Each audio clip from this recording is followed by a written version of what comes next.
Hello once again everybody, how are you all doing? It's Ahmed and I'm going to go ahead and do a new character, new run from Dungeon Crawl. I have some outstanding videos that I intend to continue later, but for now I actually want to show you guys a combo that I've had a lot of fun with lately, which is to run a Naga and then worship Cheibriados. For those of you who have never played Crawl or haven't played much, you might want to see my Spriggan video or my Mountain Dwarf Berserker video first, as they are, have a little bit more basics included. I'm not going to go into quite as much detail, probably, but I am going to be somewhat instructional as I go through this run, so you don't have to know the game very well in order to appreciate the video, hopefully. Alrighty,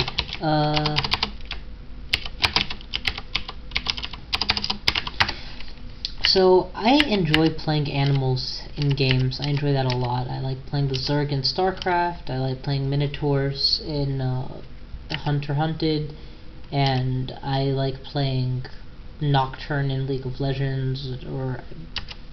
So it's a natural move for me to want to play a Naga in this game, and I find that the Naga is capable to a point, and I'll explain that more as I go along. I'm debating whether to go Conjurer or Wizard. They're both viable.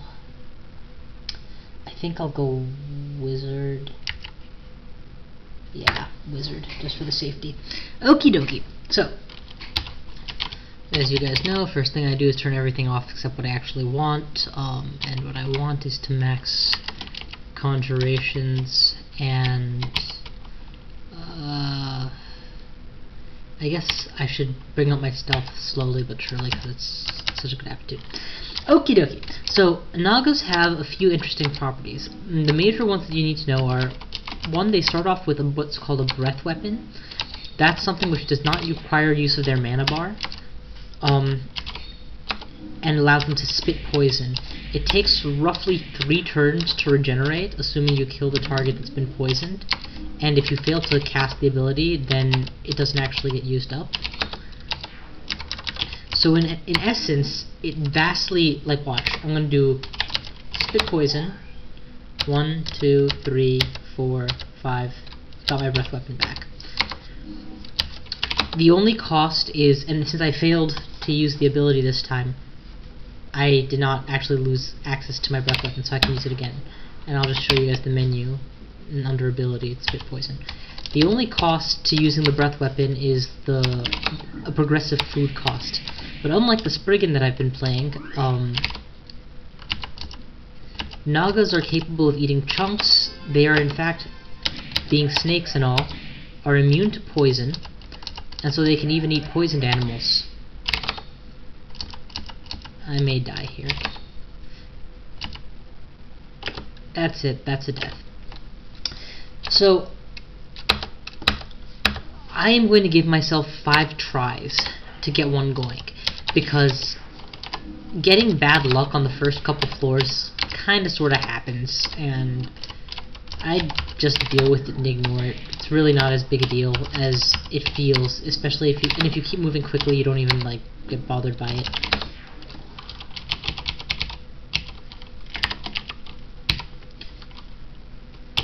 But yeah, definitely sometimes you can be screwed by circumstance, or get unlucky and miss with your spells repeatedly over and over and over.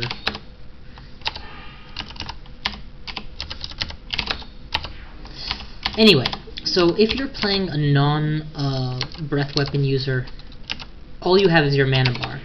But if you open with your breath weapon and then switch it up and use your mana and then keep spamming your breath weapon as often as it's available, you can effectively add 30% or 20% to your mana bar. So there's my breath, basic attack, we're good.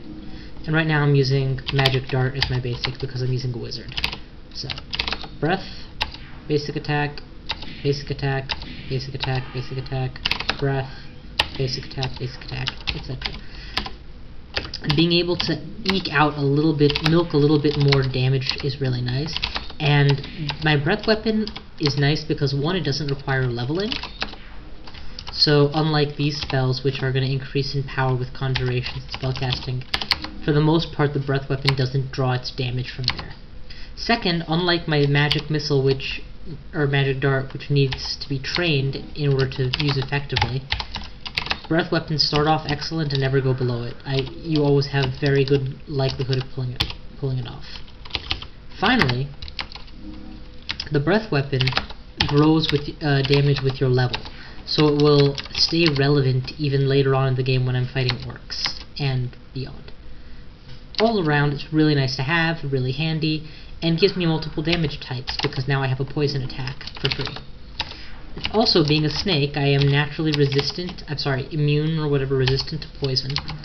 So that's nice because I can eat kobold meat, vastly increasing my early game options. I don't want to fight something that's taken almost no damage when I'm out of half my mana. Go down a different staircase.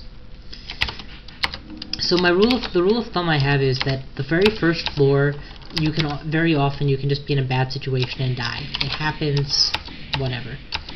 The floor after that, it's much less likely, but it still happens. Sometimes you descend, and there's Sigmund or something, and you don't have anything identified, and you just can't escape, and you're screwed. But after the first or second floor, it's like, there's still a risk of you dying by bad luck, but it's much more diminished, and then it just drastically reduces from there.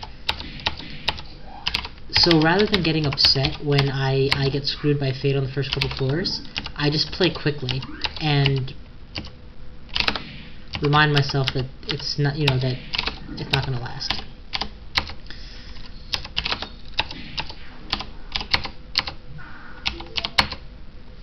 That eventually one of your attempts is going to work, because if you play intelligently, there's no problem with that. Anyway, this is a very bad situation, actually. I'm going to keep running from these guys until I find a better place to fight them.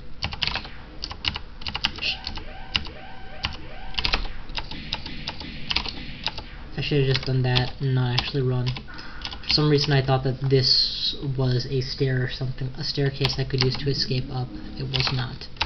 So let me tell you a bit about Naga while we're doing this. Naga have very high aptitudes in poison and in stealth, and fairly neutral aptitudes in everything else. Their notable lowered aptitudes are in armor and dodging. They're not particularly good at that, but they don't have any -3s or less, so nothing they suck at.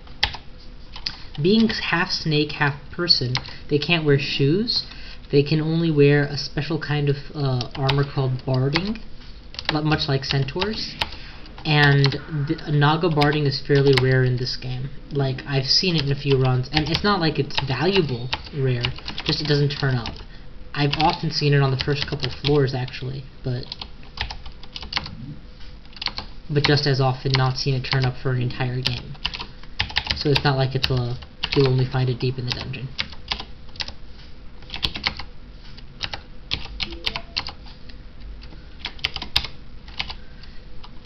And I'm being very careless about, trying stuff on and reading these scrolls and quaffing potions, because this early in the game, if I get screwed into like a really bad situation, that was a worthless -1 strength. If I get into a really bad situation this early on, it's okay, I just started the game. I don't care if I've lost already. When they ask you to select something, it's either enchant armor, scroll of identify, or recharge wand. So I've already identified the scrolls of identify, so it's either enchant armor, which I can test, or recharge wand, which I can't. So let's just gamble and enchant the hat. Nope, it's probably a recharge wand then.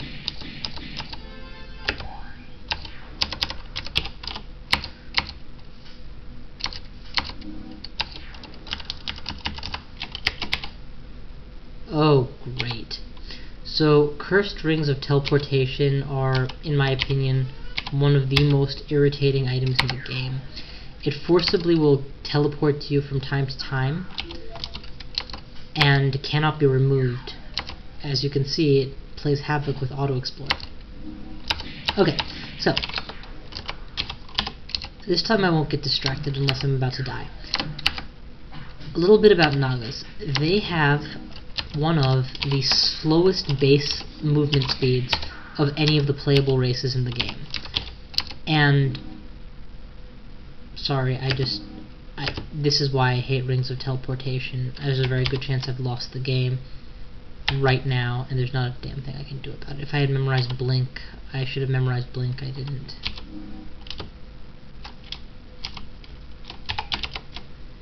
Okay, well, if I could evoke teleportation, that would be the right move, but there's no guarantee I pull that off. And there's just too many jackals. I'm dead. I'm completely dead. What I should have done to not die this way would have been earlier on, when I had that ring of remove. I mean, I had a scroll of remove curse, and I just didn't realize it. I didn't have to be wearing this. I'm just gonna desperately hope I can teleport. It worked. I actually managed to pull that off. Blindly drink the potion Q and hope it's health, but it's poison. I have 1 health. If I teleport, I'll be fine. If not, I'll be dead.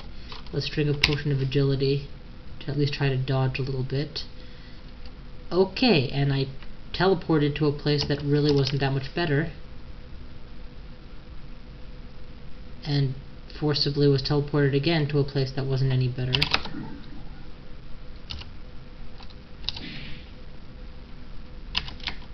And that guy will die before I get a chance to do anything else. Okay, I've got the teleport up again, but I'm really in bad shape here. If anything manages to hit, I'm basically banking on my evade at this point. Nope, dead. That was painful. Okay, that's 2 out of 5 attempts. Here's the third.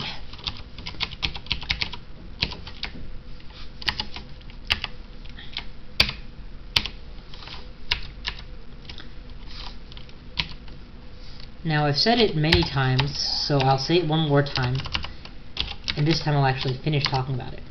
Things that are interesting about Nagas. They are the slowest race in the game. They have the inbuilt breath weapon, and they are innately immune to poison. So you're not going to die to kobold poisoning in the early game, which is nice, and you're not going to be able to escape very easily from anything either, which is less nice. On the plus side, what they lack in and their armor class doesn't go up particularly. Their armor class increases as they become as they level, because they like grow scales and stuff. Finally, their health points, their actual number of health points, becomes quite high by the end of the game. I'm not sure if that's something inherent to them or just because I was leveling fighting when I played them before. So it's a nice set of abilities. However, the ultimate problem with them is, you know, they're very slow. That's not easy to deal with. And of course, because they train poison, I mean, they have high aptitude for poison training. But if you're not running a poison venom mage, like, you know, right now I'm not running a venom mage, then that's not exactly the most helpful thing. And the reason I don't like running venom mage Nagas very much is because I have this paranoia of never finding a book that I like to like take my power, give me a versatility early game. Not make the same mistake twice. Let's memorize Mephitic Cloud now and memorize Blink now. That should vastly increase the likelihood of me surviving. You know, and it never fails. If you remember to do those little things, keep your options open, the randomness of the game can be controlled very nicely. Now, the reason I picked the Naga in specific for this run is because of the god Cheibriados. Cheibriados is an interesting god in this game. If you take a moment and look over at my stats, my strength, intelligence, and dexterity up here, right now they're 9, 19, and 9. I consider 20 to be, like, you know, very high. And of course, as I'm building a wizard, I naturally would want to train intelligence, so no problem. 8 is kind of the minimum you want a statistic to be at. I mean, I guess 3 and lower is where you're in the danger zone, but there are certain enemies that can like reduce your stats, and certain abilities like this which give you a -5, so your AC suddenly goes to crap. And now that I'm cursed, I just randomly read every scroll that I have, hoping that one of them will be a scroll of remove curse. But none of them are. So right now I have very low AC. I should be very careful not to get into melee range, because enemies are now getting a bonus +3 to hit me, so in addition to whatever their natural plus is.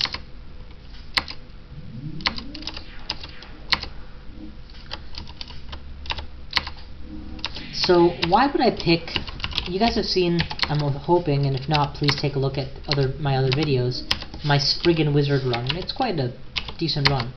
So why pick a Naga instead of a Spriggan? The answer to that is because of the god Cheibriados. Cheibriados is a god that rewards people for moving slowly.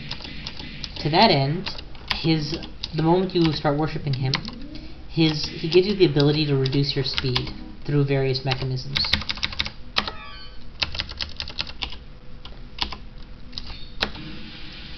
And when your speed is low, every time you kill an enemy, the relative difference between their speed and your speed is how much piety you get. So if you're a fast character like a Spriggan, worshipping Cheibriados is completely pointless, because you'll spend half your energy trying to reduce your speed to like minimal effect, and it will take forever to farm any piety because you're faster than pretty much everything in the game. If on the other hand you're as slow as a Naga,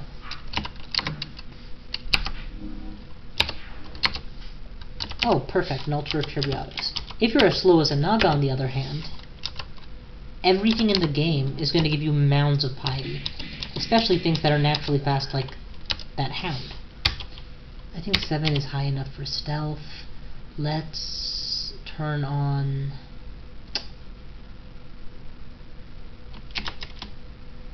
Nah, I'm happy with that spread. Conjurations is what I need to max because it's what I'm dealing damage with.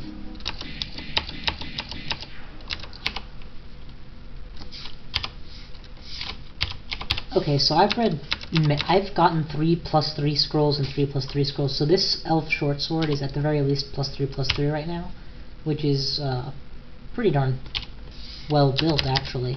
Like my melee range has +3 to, my melee attack has +3 to hit and +3 to damage, and crazy youth. So even when you're not suffering from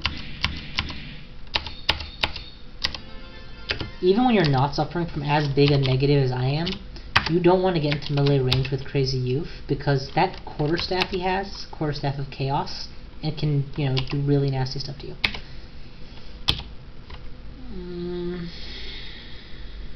Nope, I'm happy with the set of spells I have. Let's go ahead and use, I mentioned now that I'm worshipping Cheibriados, I'm going to make use of this ability called Make Ponderous. When you cast Make Ponderous over your equipment, and I'm just going to use it on all of my equipment, it turns whatever you're wearing into an artifact armor of slowing, and each of these pieces reduces your speed further. The result is that I now have a massive, massive deficit to my speed. The downside of this is that starvation becomes a bigger issue, because just walking around, instead of taking 1 unit of game time, takes several. The plus side is, Cheibriados thoroughly appreciates the change of pace of killing even a small enemy, because, well, now my speed difference with them is extreme instead of just basic. The downside is, when your speed difference is so extreme, it's very easy to get swarmed. So, definitely some give and take there. But the real plus side comes shortly hereafter. Now, I just got a new armor, and this new armor is a +1 robe. My previous was +0, so I'm going to wear the +1. And again, the beauty of Cheibriados is I can just make this new one ponderous. You can use this Make Ponderous at will. It's not like you only get to use it once or something. So the real benefits Cheibriados don't come in until later. When you start, and I'm going to train up my poison magic, one, because I have a high aptitude, and second, because right now my Mephitic Cloud is only at good, but if I increase poison magic, that should go up faster. And as you should all know from previous videos of your own playing, Mephitic Cloud is pretty much the godliest spell an early game caster could want. I'm gonna run from Grinder. I don't particularly feel like fighting a super fast imp without any good spells is a good idea right now. Now that my piety has increased, notice that my stats have jumped. Previously my strength was like 8, right? Now it's 12. Because this is the way that Cheibriados works. For every piece of ponderous armor you wear, you get bonuses to your stats every time your piety increases. My piety is at 1 pip. My stats are up. My intelligence is 22. I consider that a good endgame intelligence. In fact, just to make a point, here's what I'm going to do. I'm going to save this game, and I should have a high-level wizard somewhere in one of my other files. Let's take a look at a level 11 Deep Dwarf Earth Elementalist. So a level 11 caster. Intelligence, 19. Let's look at, oh, for those of you who are watching my Zap, the Spriggan Wizard video, take a look at my intelligence, 26, but that's while I'm wearing a ring that gives +3. If you take that away, it's just, what, 23, right, for my intelligence stat. Now, who was I playing? Vipria? There we go. This guy is at 22 at level 5, thanks to worshipping Cheibriados. That means that memorizing spells becomes easier. The hunger associated with spells goes down. This is an all-round plus, and that's not even like the be-all end-all of it. That's just this is just at 1 pip of piety. That number is going to go up as I continue to go further in the game. And also, because I'm playing as a snake and not as, you know, a faster character or even an average speed character, it's not like only 1 or 2 enemies are faster than me. Every enemy is faster than me, and most of them are quite faster than me. Which means that I get lots of piety off of every enemy. Enemies like rats and bats, okay, this actually is the one enemy in the game that's slower. Enemies like rats and bats, which are, you know, pathetically easy to kill,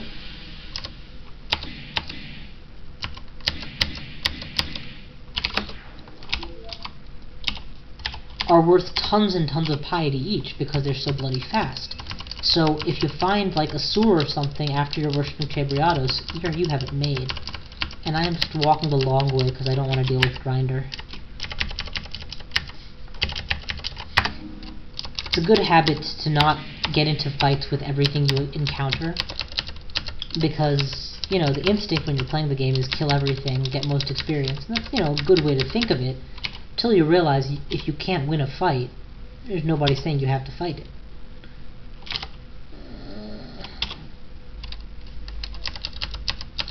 So Grinder was somewhere around here, and this floor is mostly explored, so I'm just going to go down a floor. It's only the 3rd floor, and I got lucky. Cheibriados altars are, I mean, in my experience, I usually have to wait till the Ecumenical Temple, so this is, I'm already getting early piety compared to my usual standard. So this shouldn't be it shouldn't be too hard to get my Cheibriados piety up where it needs to be.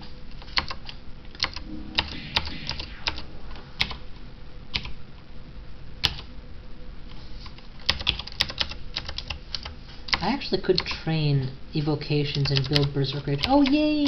So watch this, watch this. Put on gauntlets. My AC is no longer negative, that's nice. 12, 22, 13, right? Well, now, let's go ahead and make those gauntlets ponderous. Still 12, 22, 13. Grr.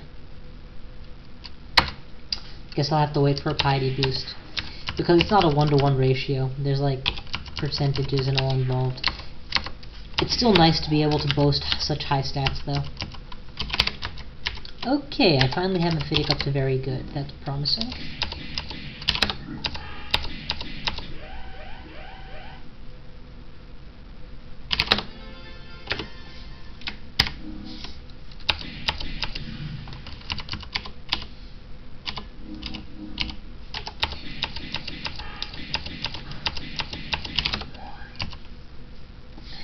Ooh, yes, an Orcish Dagger of Freezing. Now, you might wonder why I'm picking this up. I mean, it is after all just an Orcish Dagger, and I already have a highly enchanted Elven Sword. Answer is simple. The Orcish Dagger of Freezing is a cold weapon, and cold weapons give me more versatility depending on what kind of enemies I'm forced to fight. Alrighty, and with that, I am going to stop this run for now, but I'll be back later to continue it. Naga of Cheibriados, very fun build.